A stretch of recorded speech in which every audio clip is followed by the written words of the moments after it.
More now on a breaking news update. We're hearing more from the defense team for the man charged with killing Phylicia Barnes. They've learned that he is in a sex tape with the victim and her older sister.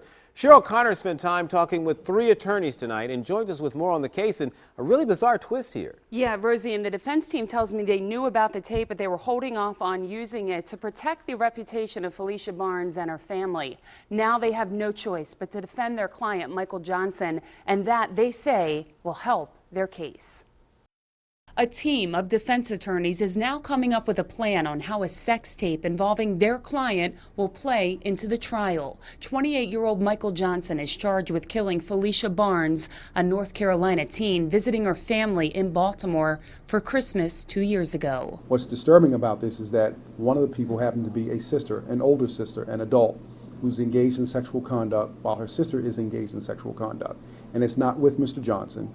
It's with another person. The defense team watched the recording, which we're told was stored on Dina Barnes' cell phone, and says Phylicia was engaged in sex acts with Johnson's younger brother. Dina Barnes, her older half-sister, was with Johnson. Sometime later, the medical examiner says Barnes died from asphyxiation, but there's no choking, there's no roughhousing, no horseplay, anything of that nature that's physical or aggressive in any means, anything that's masochistic, how you would look at it, nothing of that nature.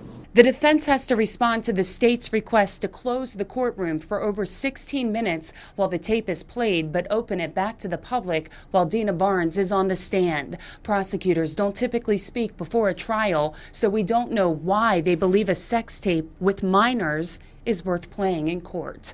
I think this exposure, this sex tape at this late in time on their 2-year anniversary of this girl's disappearance is appalling. It is basically about character assassination. Phylicia Barnes went missing 2 years ago today. 4 months later, her remains were found in the Susquehanna River near the Conowingo Dam. Her death was ruled a homicide days later, but it took another year to make an arrest. The defense won't tell us all of their attacks, but one is a witness who claims he saw Phylicia alive in Cecil County.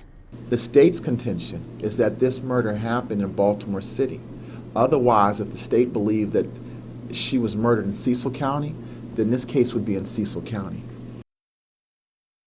The defense claims it shows Johnson and Barnes are friendly, which is quite different from what was painted at Johnson's bail review. That was back in April. It also brings into question if anyone will be charged with possessing child pornography. The age of consent is 16 in Maryland, but the age to tape a sex act is 18. Right now, we don't know if Dina Barnes or anyone else will be charged. To close the courtroom for the viewing of the videotape, that will have to be worked out before the trial date. The defense believes its client has the right to keep it open. Cheryl Connor, ABC 2 News.